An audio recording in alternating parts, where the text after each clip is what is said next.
ঘর পরিষ্কার করতে গিয়ে এই যে এটা পেলাম, এটা ফাটাতে আমার ভীষণ ভালো লাগে। তো কিছুক্ষণ একটু ফাটিয়ে নিই, তারপর আবার ঘর পরিষ্কার করব। এত ভালো লাগে কি বলবো। তো এটা ফাটাতে ফাটাতেই মনে হয় টাইম চলে যাবে, ঘর পরিষ্কার আর হবে না। ভাবছি পরেই ফাটাবো। আর এই যে ছেলের খেলনা, এসব রেখে কি হবে? দেখো গাড়ির ভেতর থেকে গাড়ি বেরোচ্ছে। এসব ভেবেছিলাম এই সেটটা সরস্বতী পুজোয় পরবো, খুঁজে পাইনি, তাই ভাবলাম আজকে পরিষ্কার করি। যদি কিছু পাই, আর যদি কিছু না পাই ফেলে দেবো।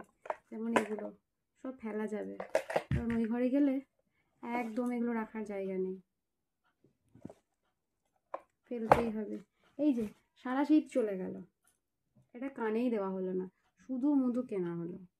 এই যে এটা ভাবছি ফেলবো না, রেখে দিই, পরের শীতে যদি পরাতে পারি। আর এই যে একটা ব্যাগ, ব্যাগের হ্যান্ডেলটা না ছিঁড়ে গেছে, তো ব্যাগটা আমি নিতে পারি না। দেখি যদি হ্যান্ডেলটা ঠিক করে নিতে পারি। এই যে এক পাটি মোজা পেয়েছি, যেটা আমি হাতে তৈরি করেছিলাম, ভীষণ সুন্দর ছিল। এক পাটি পেয়েছি, এক পাটি কোথাও খুঁজে পাইনি। যদি পাই রাখবো, না হলে ফেলে দেবো। প্লাস্টিক যখন প্রয়োজন তখন পাওয়া যায় না। আর দেখো এখন কত প্লাস্টিক বেরোবে তার ঠিক নেই। এই যে ছেলের ড্রয়িংয়ের বুকগুলো, বলছে মা ফেলে দাও, এখনও অনেক বাকি।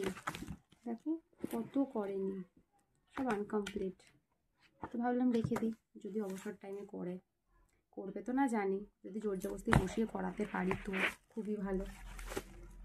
এই সব করছি, কাজ বাজ গুছিয়ে নিই।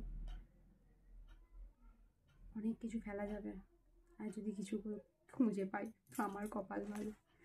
যাই হোক, এটা ফাটাতে বসলে সারাদিন চলে যাবে। আমার তো মনে হচ্ছে এটা বসেই সারাদিন ধরে ফাটাই। আর এই যে দুটো থাক গুছিয়ে এত কিছু বেরোলো, বুঝতে পারছো? মাত্র দুটো থাক, ছেলের পড়ার থাক থেকে এই যে সব খাতা এখনও বেরোবে, পরীক্ষাটা হয়ে যাক তারপর। এই যে বাঁশি, খেলনা, গাড়ি, প্লাস্টিকের ভেতরে কিছু ছোটো ছোটো খেলনা আছে। রিমোটটা কোম্পানির রিমোট, বাট না খারাপ হয়ে গেছে, চলছে না আর। অবস্থা ফেলেই দিতে হবে, কিছু করার নেই। এই হলো আজকের এতটুকু পরিষ্কার। বাতিল জিনিস নেক্সট ডোর আগে দেখি আবার কি করা যায়।